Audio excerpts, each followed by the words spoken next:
I'm with the Maine Council on Aging, and that is a coalition, actually, of about 140 organizations now, all working together so that we can live healthy, engaged, and secure lives in our homes and communities as we age. I direct the Power and Aging Project, and that includes a number of different initiatives, all aimed at ending ageism in Maine by 2032. This is our goal. And what we're going to do today, which we call Harnessing Our Power in Aging, is one of our foundational programs. So I think you're going to learn some new things. So these are the things we're going to touch on today. And just to recap, we're going to talk about what is ageism, why it matters, because a lot of people think it doesn't really matter, and then finally what we can do about it. We have lots to get through, and we'll have time for questions at the end. But I invite you to think about two things as we go through this. One of them is, how do you feel about older people? And then the other is, how do you feel about your own aging? So with those in the back of your mind, let's just touch on some demographics in Maine. You've probably heard Maine described as the oldest state in the nation. And indeed, the median age in Maine is just under 45 years old, and that's about 20% higher than the rest of the country.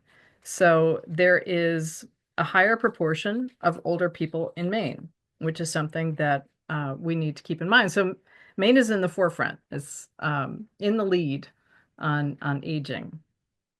What are some of the messages or stereotypes, assumptions, attitudes, or beliefs about aging and older people that are just out there? We do this, I ask this same question in this program that we do called the Leadership Exchange on Ageism.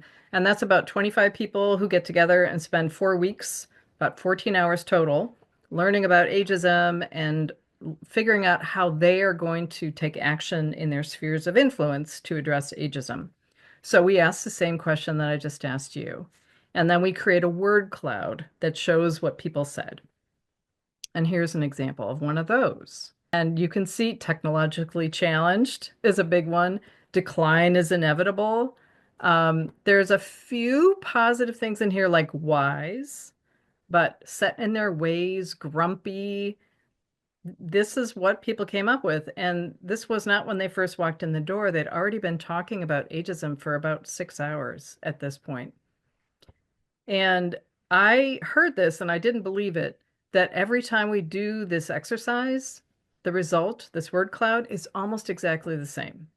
Sometimes the way people express an idea is a little bit different, but overall it is much the same.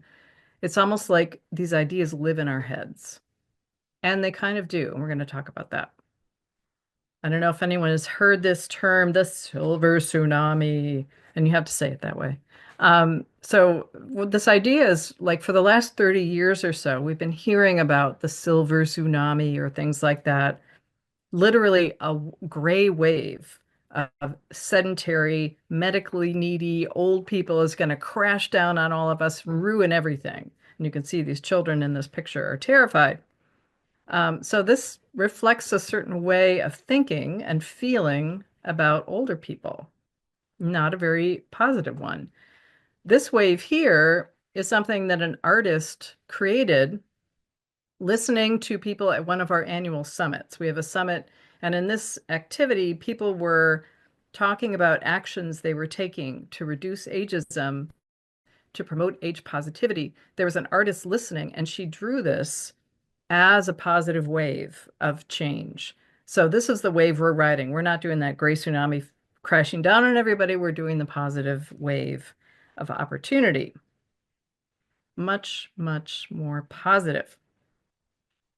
And we do our work really through conversations, kind of like we're having today, because it's pretty simple. We know, first of all, that ageism is bad for us, and it's bad for systems and systems change. We also know that when people become aware of their own age bias, and spoiler alert, we all have age bias, myself included, that's all around us all the time. When people become aware of it, then they don't act on it. So it's really a simple equation. If we have conversations about how age bias affects us and our systems, then that leads to positive change for individuals and support for systems change. And here's some other things that we know. We call these the smile charts. On the left, you can see charts for other countries, and on the right is a chart for the United States, and they both look the same, right? It looks like a smile. What's showing us is that people are happiest later in life. That is what the smile chart is showing us. This is not what we are led to believe. Most of what we hear and maybe think about older age is pretty negative, but this is what people actually experience. They report being happiest later in life. And there is a growing body of research that shows people who embrace positive views about aging and have a sense of purpose live on average 7.5 years longer.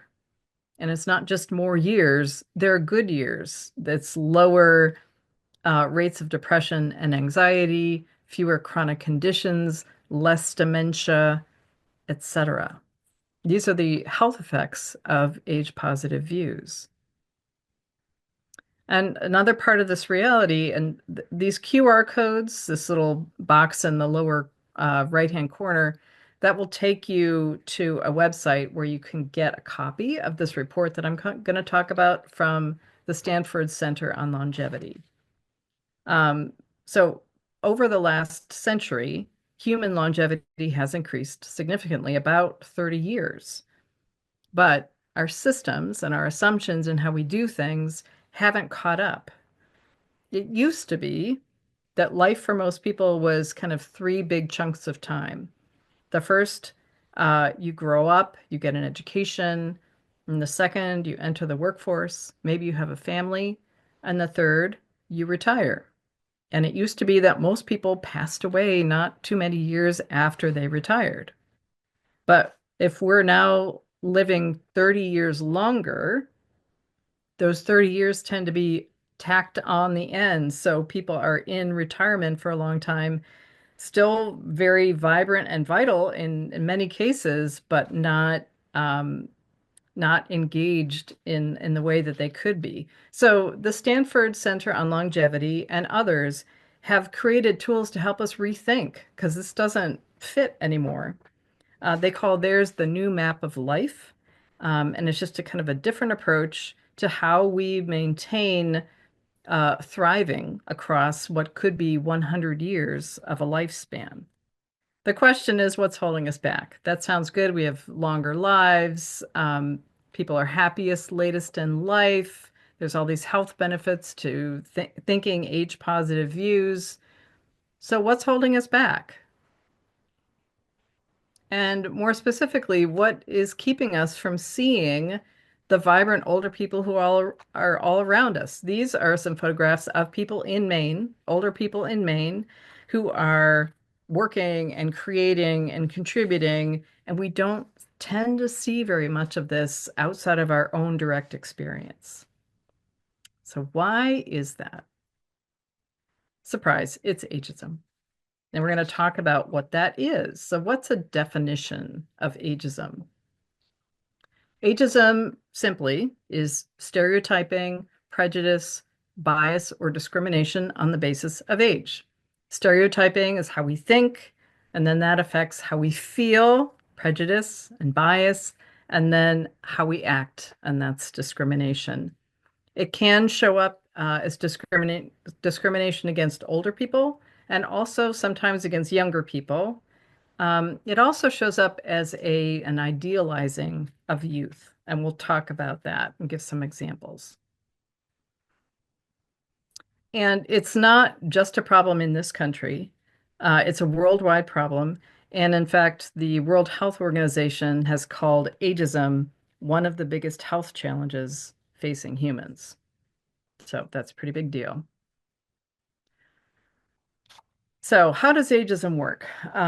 This infographic gives a good overall picture of kind of this cycle and it's self-maintaining. So let me try and break this down a little bit. On the upper left hand, we see systemic ageism. And that just means that it's around us all the time. It's in cultural messages that we see every day. It's in the way resources are distributed. It's in all sorts of policies and rules. That's systemic ageism. It's everywhere, it's all around us.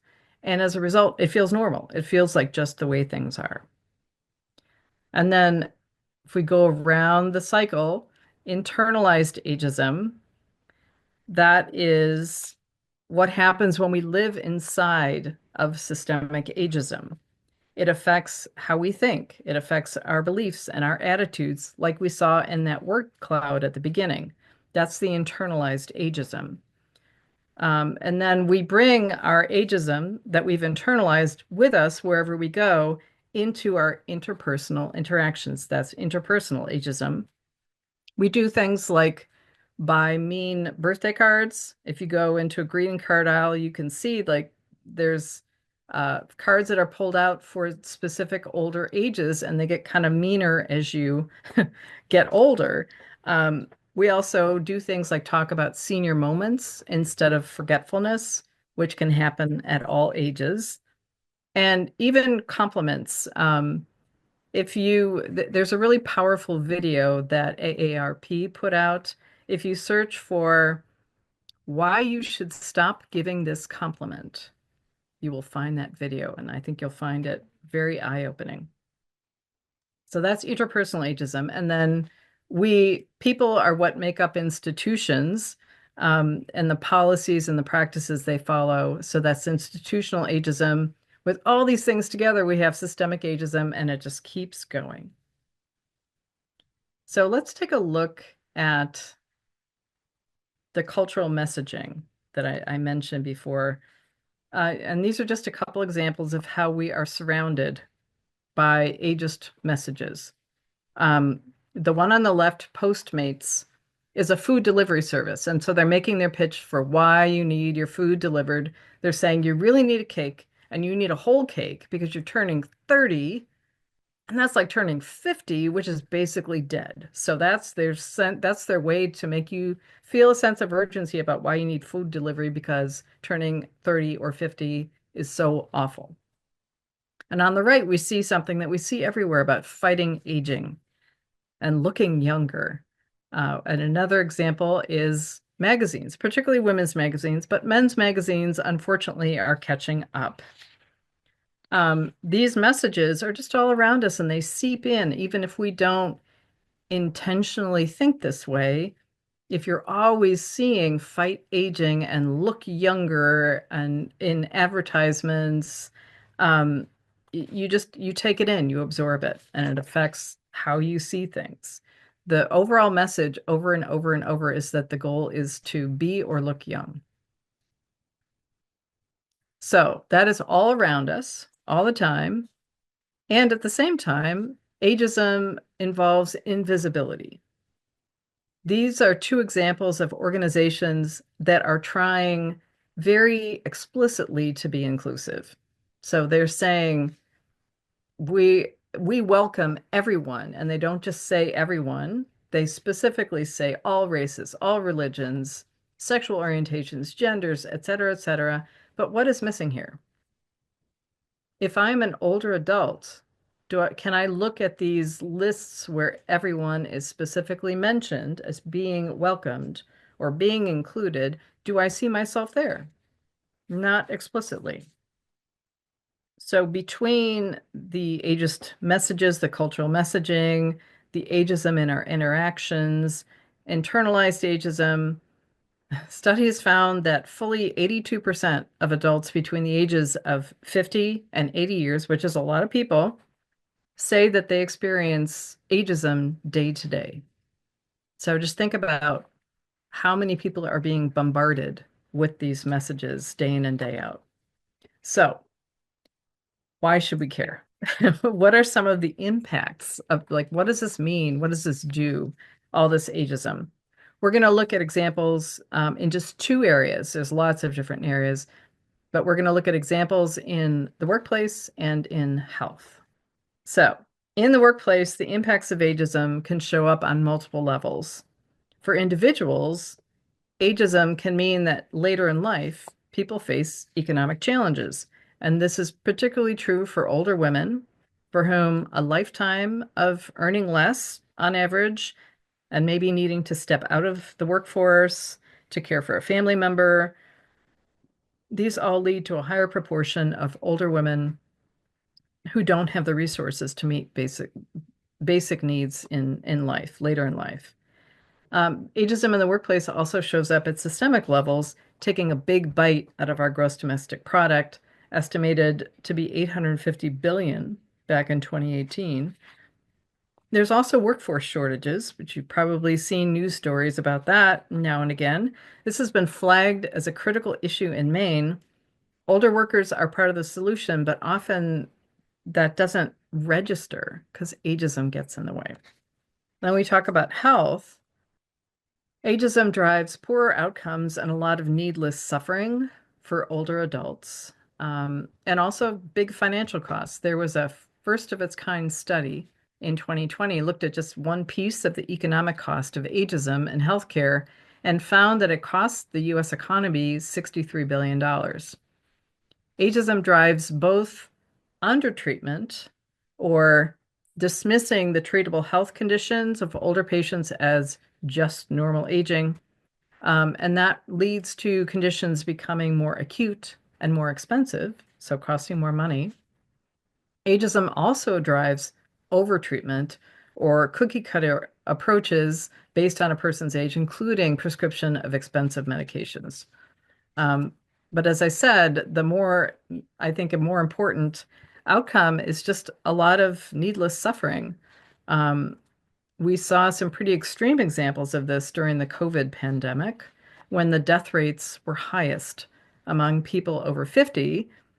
And it has held true that about 93% of the people who died were people over 50 years of age. So that's a pretty extreme example.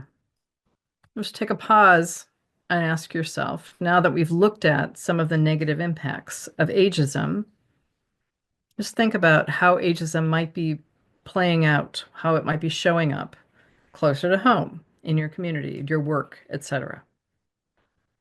And it's part of it is checking in about some of our assumptions. When we do see older people represented in marketing or in the media, they're often white, they're typically straight. But the truth is that older people are as diverse as there are people on the face of the earth. And these are just some examples of groups that are focused on different specific populations of older people. We've been talking about ageism, and I want to be clear that ageism is just one form of bias, and all bias and discrimination is harmful. So although the focus of our work is on ageism, we recognize that other forms of oppression like racism, sexism, homophobia, transphobia, ableism, these are all harmful, and we need to work against all of these.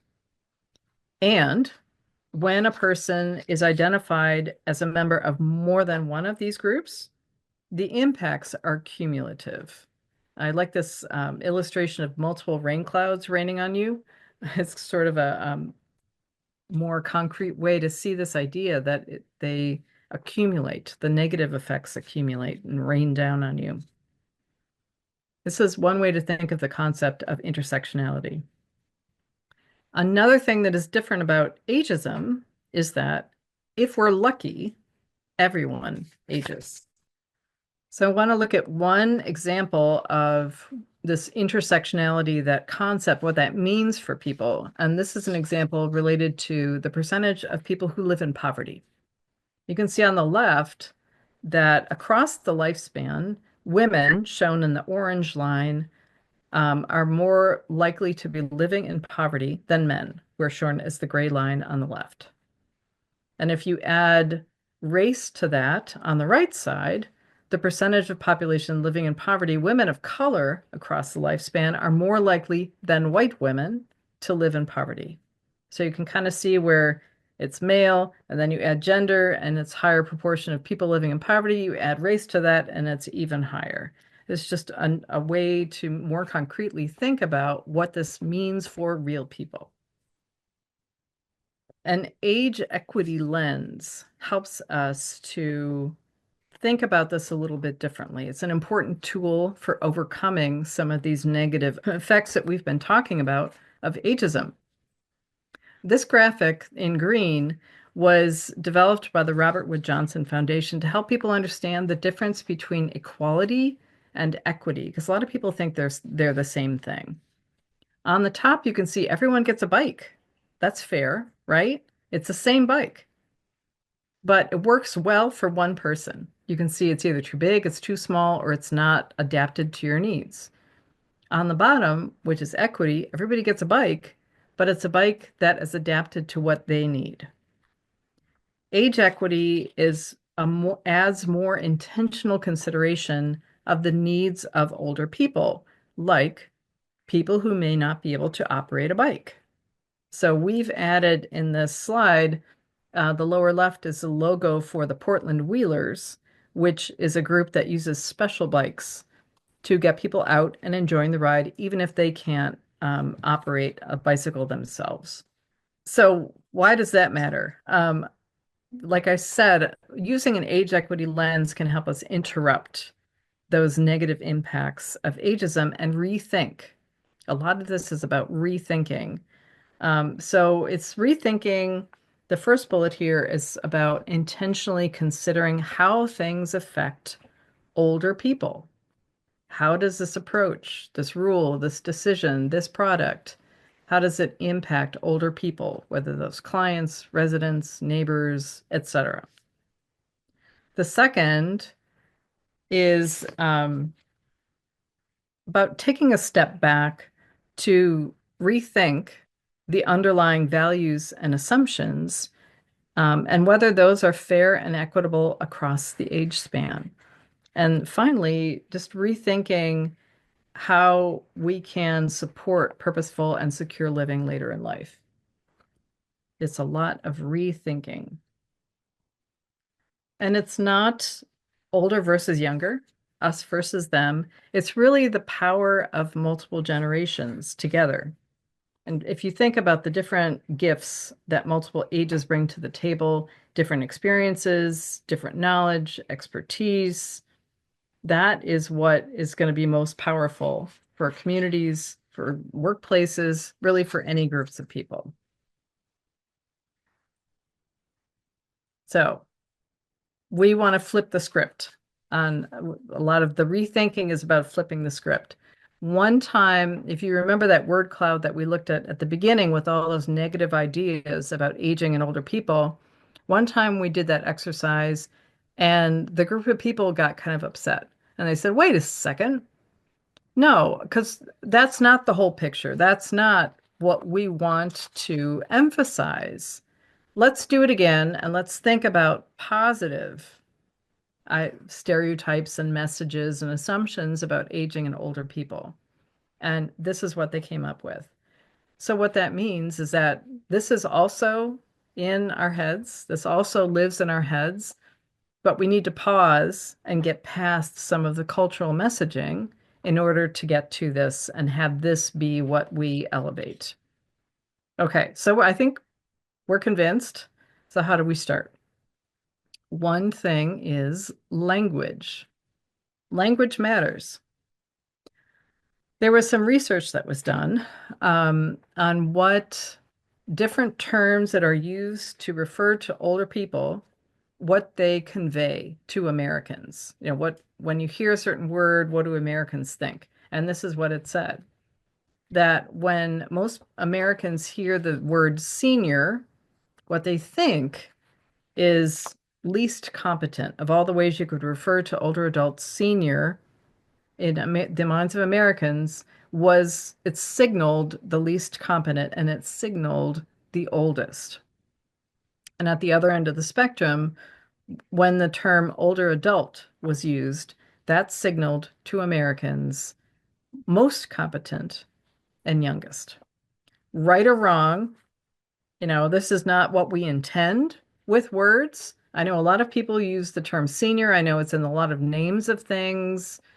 And people intend it to be very positive, and people feel that, understandably, they've earned, being referred to as senior and as a term of respect.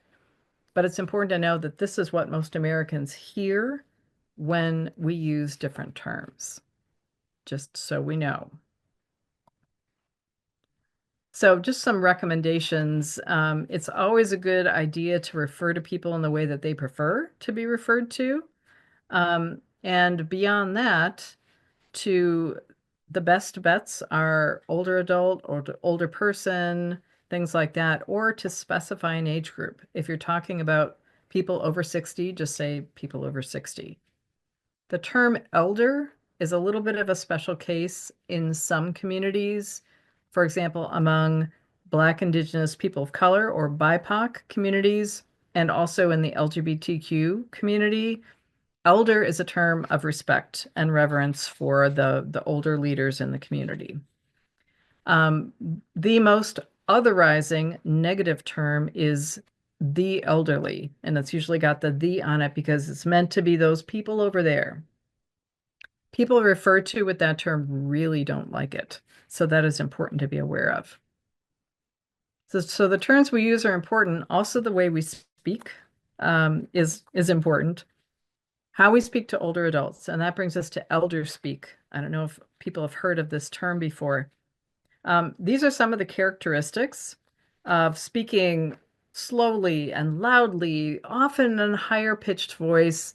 Honey, dear, sweetie, young lady, speaking to an older adult as if they were a young child, and also speaking to a person accompanying an older person rather than to the person themselves.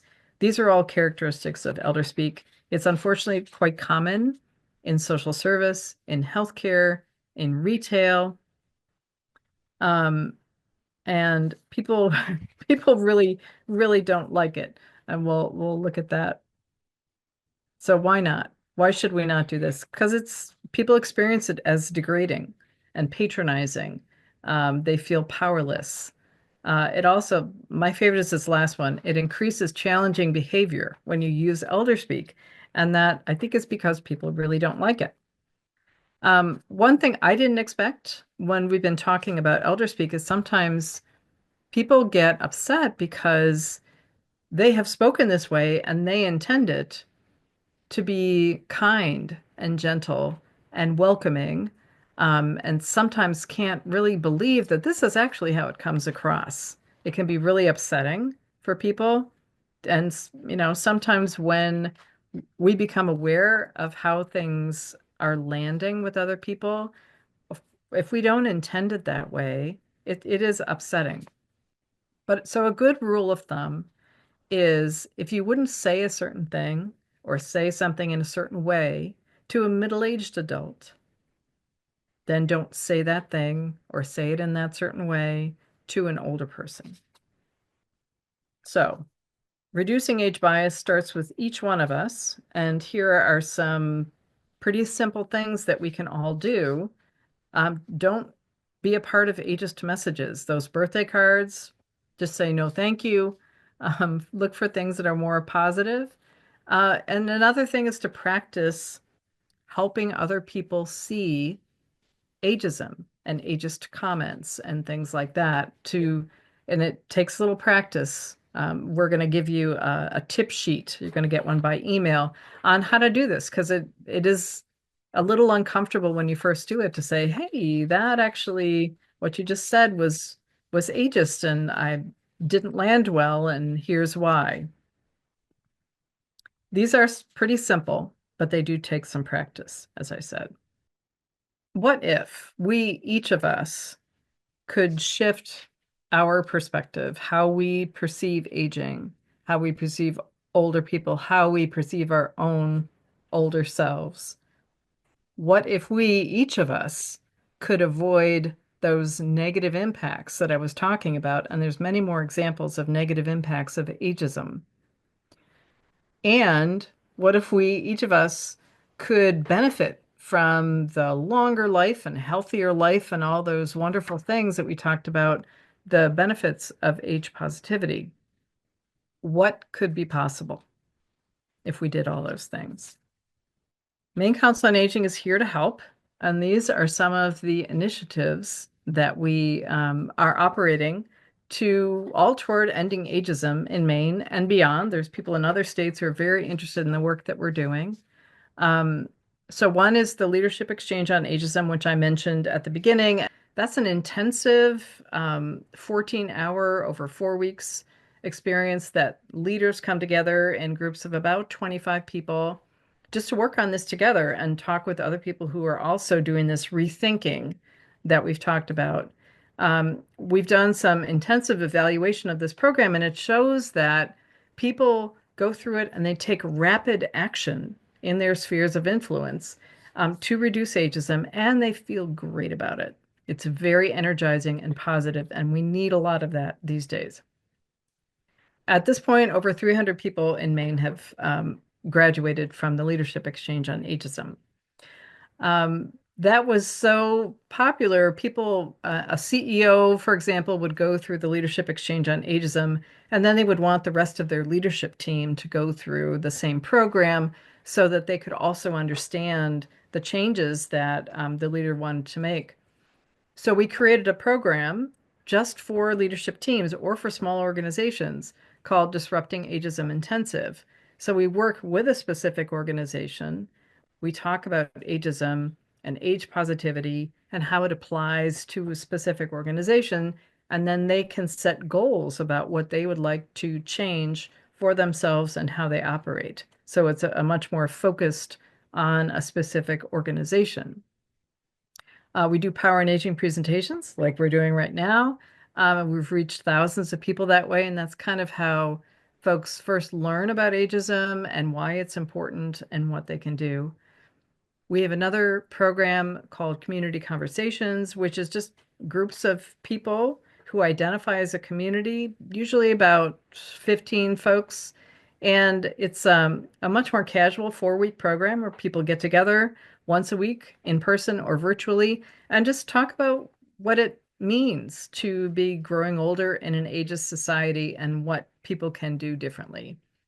And then we have targeted initiatives focusing on healthcare and on workplaces, which were those examples I gave earlier of places where the negative impacts are particularly uh, damaging, particularly negative. So those are some of the things we're doing. One thing you can do easily right now, and there's a QR code there if you want to use that, or you can just search Age Positive Maine, and you'll get to a page where you can join the Age Positive movement. There's no cost, there's no hassle. You get access to some resources like the tip sheet that we're going to share with you, just kind of some, okay, this sounds interesting. What can I do? How do I do something with this or with this information? So you'll get some access to resources there, and you can feel part of this really positive movement.